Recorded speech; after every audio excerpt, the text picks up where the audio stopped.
am so excited. My guest this week is Maya Huchan and is the author of Saving Face, How to Preserve Dignity and Build Trust, which actually hits the shelves in early June, and I was lucky enough to get an advance copy to read. Maya is also the founder and president of Global Leadership Associates. She's a globally recognized management consultant, executive coach and speaker who's trained and coached thousands of leaders from Fortune 500 corporations, non-profits and public sectors in North America, Asia, Europe, Australia and Latin America. So Maya, I think it's safe to say you have a global perspective.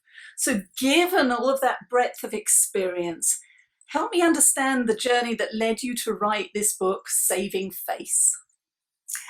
Thank you, Morag. First of all, I want to say I am so excited to be on your show, and I have been looking forward to this conversation with you. So thank you. So I have been working with leaders around the world as their coach and also educator in leadership development for over 20 years. Mm-hmm. And I have learned so much about their frustrations, their challenges, their success stories over the years. And I have shared with them one concept that resonates with leaders around the world in all industries and across the world. And this is so essential for their leadership success, but it's also counterintuitive sometimes. And it's the concept of face. Mm-hmm. You know, face is a universal concept beyond its origins of Asia. Mm-hmm. And the concept of face permeates all levels of social and business interactions. It speaks to the common human desire to be accepted and respected. So, you know, when you hear the term, it's not about the money. Mm-hmm. The real issue is often about face. So I have decided to write about this topic many years ago.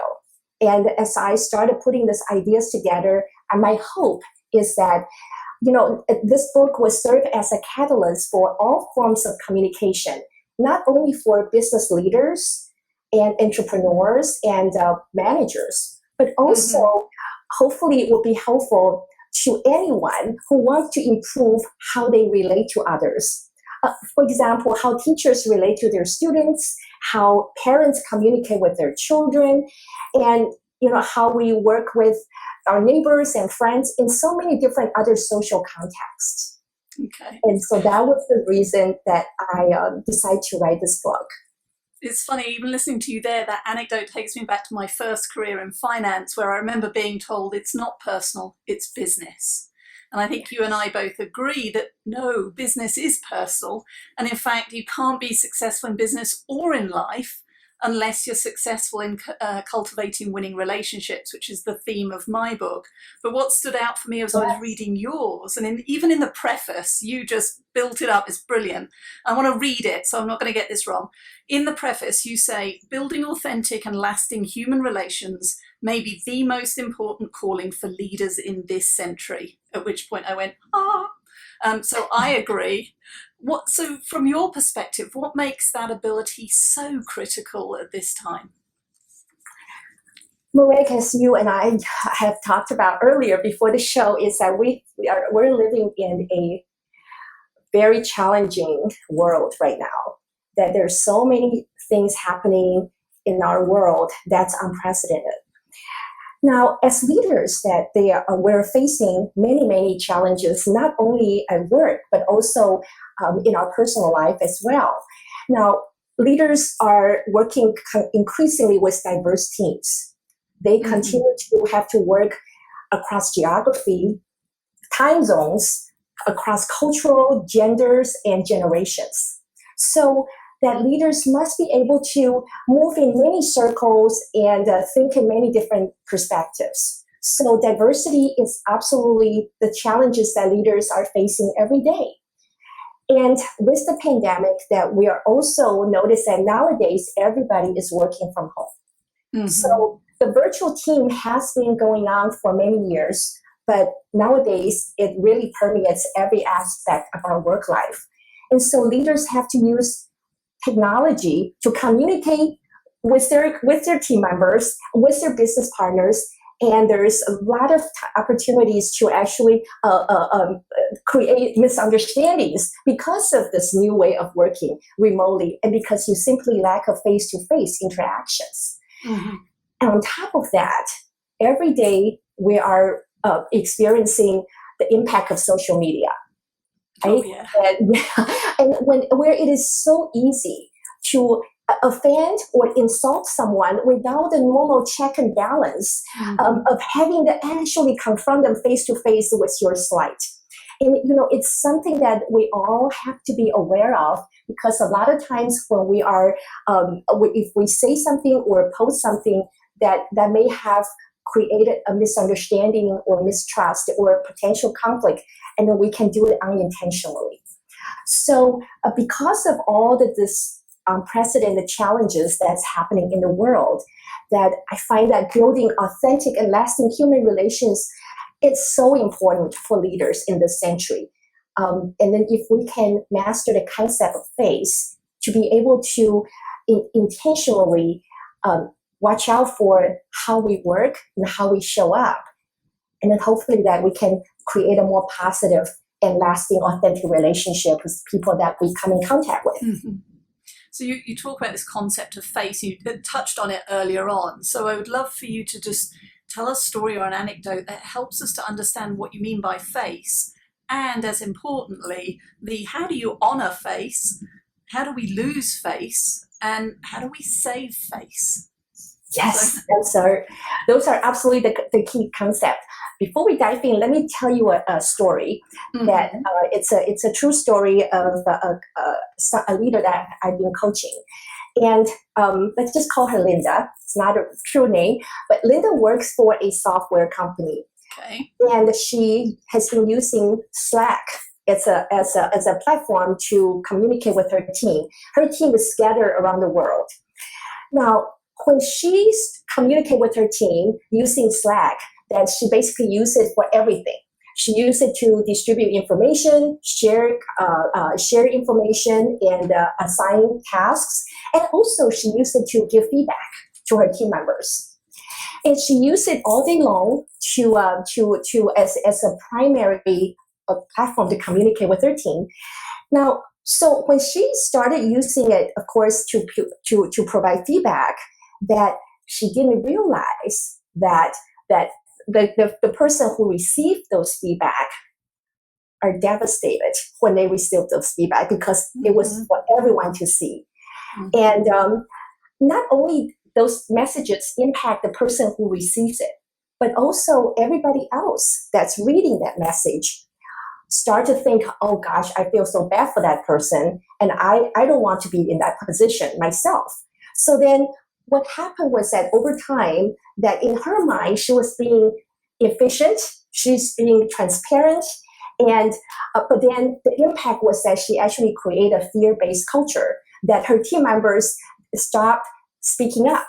They don't want to take any chances, and they're very afraid of making mistakes, and then so become risk averse, and they stop sharing their ideas and open up. So over time, the team become disengaged, and the performance has suffered significantly.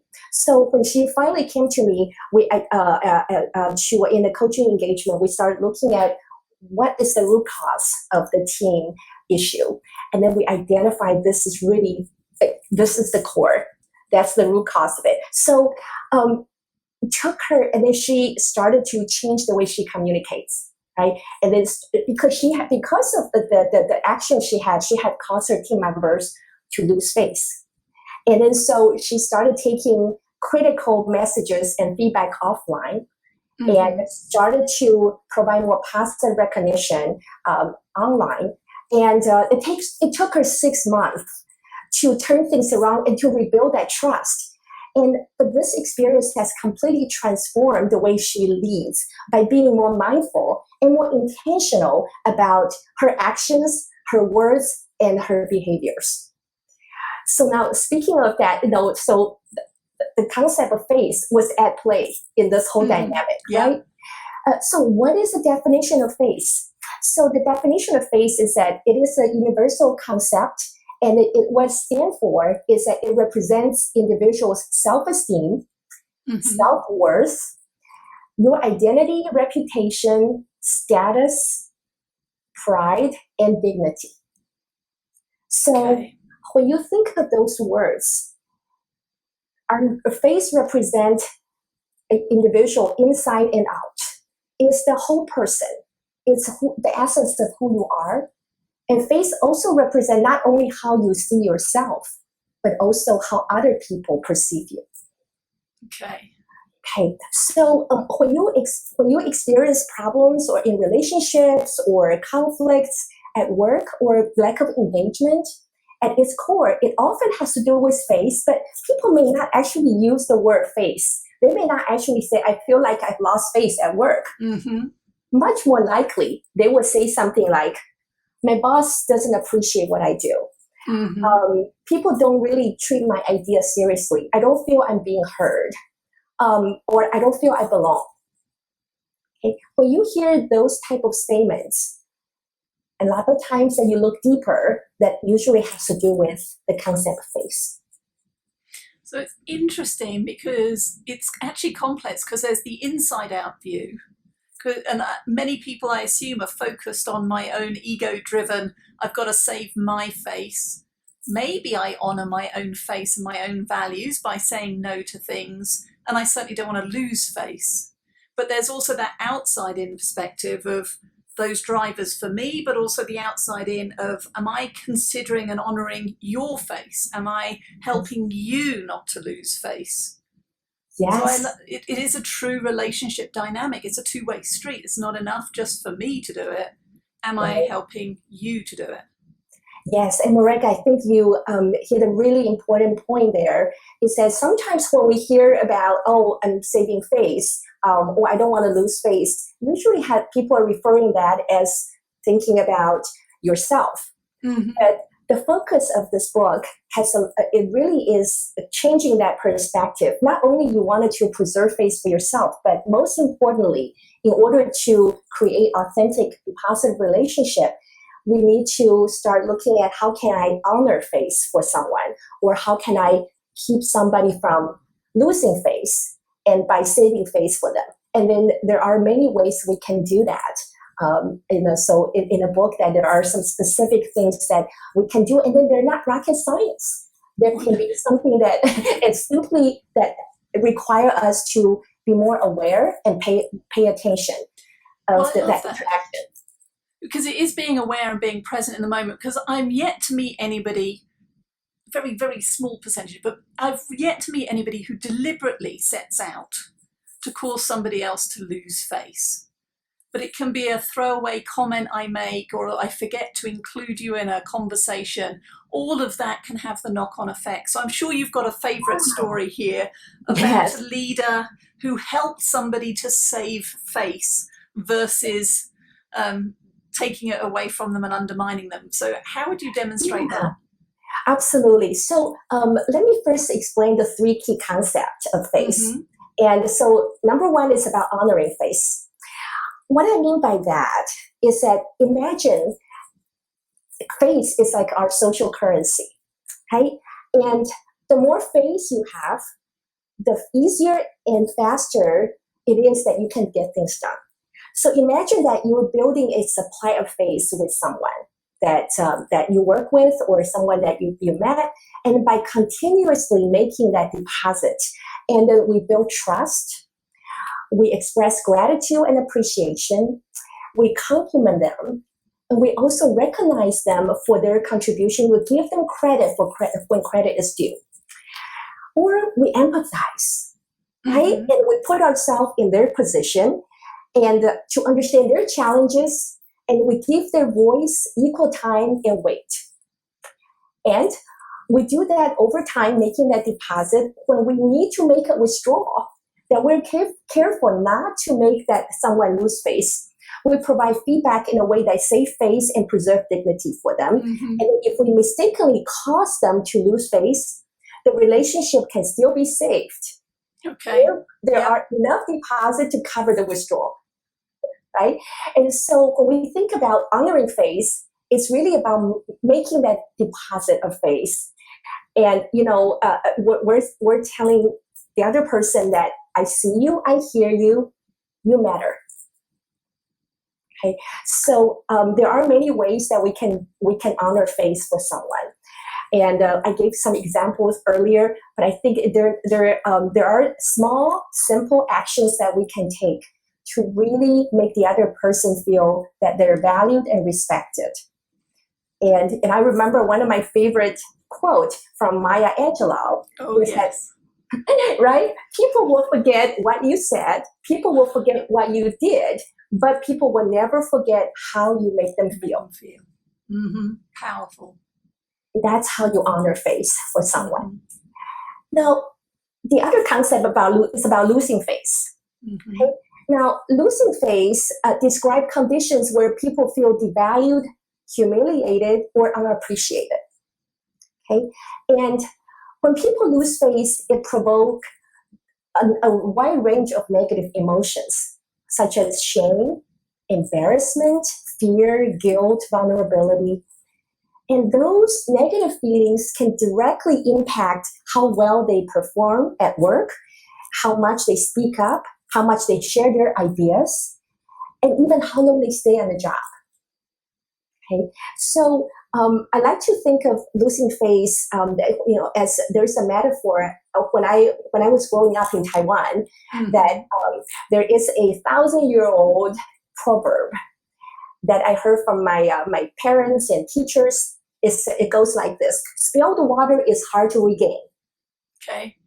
Now imagine that you accidentally spill a glass of water, and the water is spilled all over the floor. How hard is it to get it all back in the glass? It's nearly impossible, right? Yeah. Now, even if you manage to get some back into the glass, do you still want to drink it? 3-second rule. No. Probably not, right?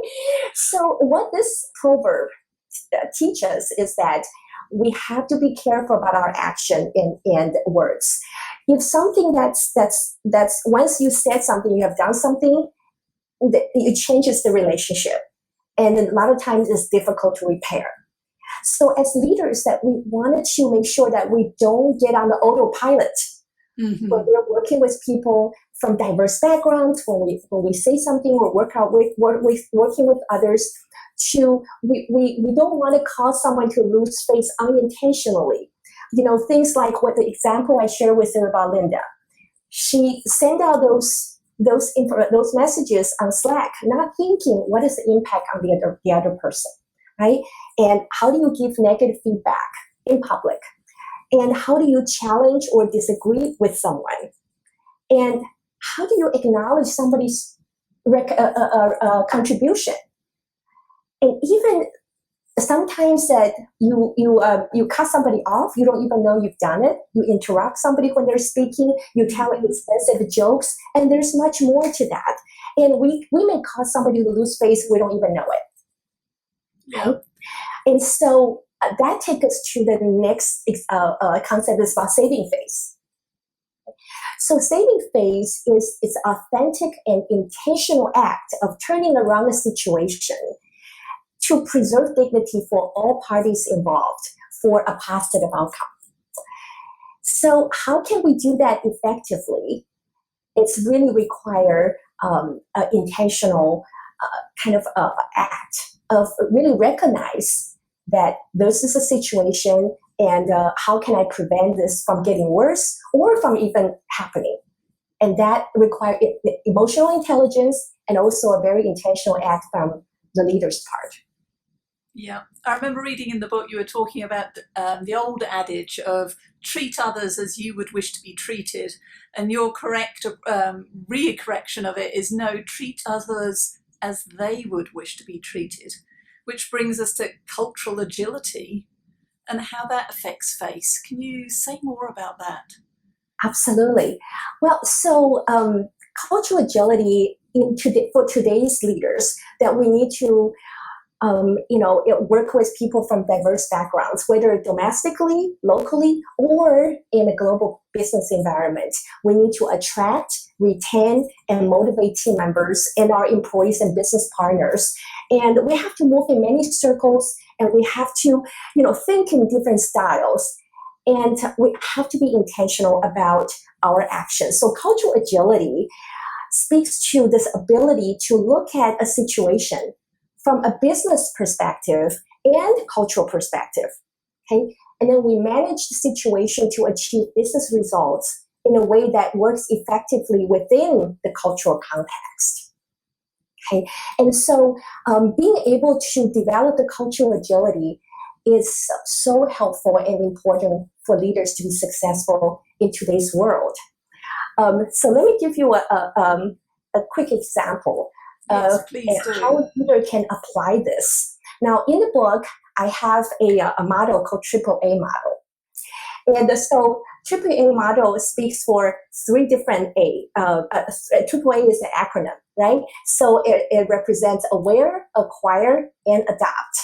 Okay. So first of all, the story goes like this. A client of mine is an American manager, wrote an email to his employee, a team member in another country. And this team member, English is not his first language. So the American manager wrote an email and asked this employee to perform a certain task by a certain date. And the employee wrote back a few hours later with simply 2 words in that email: no way. Yeah, and then so as you can see that the manager is not pleased with that email, and at first he was actually quite upset. He said, "Well, how disrespectful and how rude of this is this email, right? I'm his boss, and how can he write something like this?" And so he started writing an angry email back to respond to this employee. And as he was writing the email, and then he stepped back and then kind of reread his own email, he realized that the tone was come across as very angry and aggressive. Yes. So he stopped and then thought about it. He said, well, this employee has been working with me for almost a year. He has been diligent, hardworking, and he's smart, and he's always been very respectful. So I'm wondering why he would write this email like this. So he said, well, before I send this angry email back, let me just pick up the phone and talk to him, right? So then he did. He picked up the phone and asked the employee, tell me about this email. What happened? What's going on? So this employee was very apologetic and explaining that the deadline the manager gave him, that he actually had 2 other deadlines in the same week. So he is not able to complete the new project, and then he went on and gave a detailed explanation about why he couldn't do it, and then what the other 2 projects were. And so the American manager, of course, say, "Oh, okay, well, I can see that. Okay, no worries, we can extend the deadline for this new project. But why didn't you explain this in the email? And instead, you wrote down no way." And the employee said, "Well, English is not my first language, so it's going to take me a couple hours to write this email to explain everything I just told you. But you know what? I know that I watch American movies and TVs, and they, I know I'm learning English. I wanted to be more direct, and then so I use no way in the movies." Seem pretty common to say I can't do it means no way, right? And so that's why I'm using this. That's like American slang. Now, he didn't know that this was offensive. Yes. Anyway, so now later on, of course, the manager explained to him what it means actually and how it come across. So they had a good laugh about it. But then this is a good example of how this manager actually used the AAA model. First of all, he's aware that, wait a minute, this email was quite aggressive that I am sending back. So he stepped back, he is aware of his own assumptions, his own behaviors, and then even his own bias. He realized that was probably not the best way to deal with it. He stepped back and looked at it, have that self-awareness. And then he picked up the phone. He acquired the second A, acquired more information. He seeked to understand his employee's perspective. And where was he coming from? Why did he write that email back to him? And then he realized, he learned that that was a misunderstanding. There was also a cultural difference that at play. So adapt was the third A. Mm-hmm. He adapted his mindset and also his approach, and then he worked out a new deadline with the employee, and that was a thoughtful approach. And then also he took the time to explain to the employee what this word "no way" actually means in American culture. So those apply the AAA model to have that awareness and acquire information and adapt your actions can work really well across cultures and across all kinds of human differences to really build mutual understanding and cultural agility. I love this. And you talked earlier on about the concept of deposits in the bank, which we do with every interaction. You're either putting money into the relationship bank or you're taking money out. And when I'm working with leaders, I'm often talking about how long does it take to build a trusting relationship where we assume positive intent from the get-go. And it's an interesting conversation that usually ensues. But it comes down to what you talk about as psychological safety. So what is psychological safety, and how can a leader create a foundation of psychological safety that provides a foundation for the relationship that moves forward? Yes. So psychological safety is directly linked to faith. Okay. So what is the definition of psychological safety? This definition is actually from Amy Edmondson. She's from Harvard Business School. She wrote that psychological safety is a sense of confidence that the team will not embarrass, reject, or punish someone for speaking up. It describes a team climate characterized by interpersonal trust and mutual respect, in which people are comfortable being themselves. So when we think about psychological safety, that remind me of a Google study that was done a few years ago. Right? They surveyed and studied their teams around the world and tried to identify what makes a team great. And it comes down to it that it's a number one factor with psychological safety. Mm-hmm. And the psychological safety involves in two specific behaviors. Number one is called conversation turn-taking. How do we communicate with each other as a team? So in the team meetings, for example, that everyone and the team feels that they have said what they wanted to say. They don't hold back. And at the end of the meeting, that they felt like they have been able to share their thoughts, and everyone roughly have the equal amount of time to speak and communicate, share their ideas. So that's number one, is conversation turn-taking. And the second behavior, it's called a high level of social sensitivity. So that has to do with empathy. That team members are paying attention to each other, and not just the word they're saying, but also their gestures, their expressions, and then to really pay attention to the verbal and nonverbal cues of other team members so that they demonstrate empathy with each other. So when you have those two key behaviors and you actually create a psychological safety environment that people feel free to be themselves, to voice their opinions, and to share their ideas and ask questions. And then when people feel safe, they tend to take more risk. Mm-hmm. They're more creative, and they speak their mind, and they also feel more empowered to take actions, and also their energy tend to focus on the common goals and the problem solving rather than protecting themselves. And this directly impacts the bottom line. It's huge. It's huge. Yeah. We all win when we have psychological safety. So if I'm listening to this as a team leader, I recognize I could do more to invest in psychological safety on the team. What's the first thing I can do? Some simple steps. You said it's not rocket science, so... Yes. Yes, absolutely. So there are a few things I think leaders can do, and I think I can. Number one is you lead by example. Okay, being the first one to admit that perhaps I don't know everything, or I don't have all the answers, or if you made a mistake, admit that you're wrong. To demonstrate your humility and vulnerability, and ask questions, show interest in the work and knowledge of others. Ask people for feedback and acknowledge the criticism when it's appropriate. Okay, and demonstrate those kind of humility really can set a good example for the rest of the team, and to create a culture of no blame, and a culture that people are more free to speak up. And so that's number one, is that leaders must lead by example.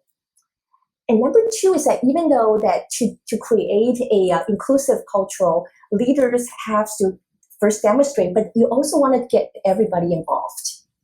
Okay, and so make sure that you encourage people to speak up, and then catch each other when you notice that there is a kind of behavior that exclude others, or perhaps some people are quiet and not being heard. Invite them in. And everybody can do that. Doesn't have to be the leader. Okay, so there's certainly important to honor and save face for the team members, and then you wanted to hold people accountable, at the same time create that psychological safety. We have time for another story. I have another. Always, I love stories. Do it. Yes. So let me tell you a story of Jeff. Okay. Jeff is the financial director of a multinational company, and he is going through a crisis. What happened was that under his watch, that a frontline employee had stolen $100,000 in an 8-month period without being detected. And so what happened was that Jeff, as the financial director, he designed and deployed this entire cash flow process that actually allowed the employee to commit this fraud undetected. So it was a high-profile case, and it was discussed not only in the security meetings, but also spread quickly around the company. And Jeff felt personally responsible for this, and also personally victimized. Okay, and it was an example of losing face big time. Yeah, everybody knows.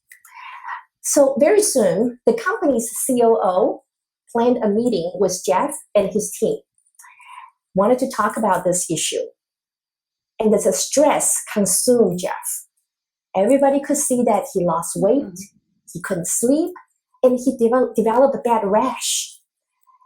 And for days, he felt like a dead man walking. So when the day actually arrived, the COO, everybody was waiting nervously in the conference room for the COO to arrive. And the COO walked in, and he broke the tension with just one sentence. He said, "I don't care about the theft." He said, "The theft is unavoidable, whether you're running a hot dog stand or a multinational company. The company was insured and would be made whole." And he continued, "I only want to know that you plan to review the process and fix it. And from what I can see, you're well on your way." Okay, so everybody could see Jeff's demeanor immediately brightened. Okay, and for the rest of the meeting, Jeff and his team focusing on problem solving and moving forward. And Jeff returned to his job with renewed energy. The COO had saved his face. Okay, he created. How did he do it? Right, he created psychological safety for Jeff while holding him accountable. So he didn't say, "It's okay, you don't have to deal with it. You're still accountable for this," but he made him feel safe. And he was kind and firm at the same time. He chose his words carefully, and he showed humility and emotional intelligence when dealing with an emotionally delicate situation. And he helped Jeff overcome shame and embarrassment quickly and refocus his energy on solving the problem at hand and moving forward. He sent a clear message to Jeff and his team. I trust you. I have confidence in you that you would do the right thing. And that's saving peace. That's powerful, powerful. It just brings it all alive. And Maya, I've really enjoyed learning more. I can see copies of the book there. I had it in digital version, so I can't wait to get my physical version so I can add it to my collection in my bookcase. But Maya, as we get to the end of our conversation, how can people get in touch with you, get the book, learn more about the services that you provide to leaders around the world? It's very easy. You go to my website. My website is just my name, www.mayahuchen.com. And the book is available on Amazon. We have actually 3 different versions, print version, audio version, and as well as ebook. So it's available now. Okay, well, thank you very much. I was lucky enough to get an advance copy, and I wish you every success. I look forward to our next conversation. Thank you so much, Morag. It's my pleasure.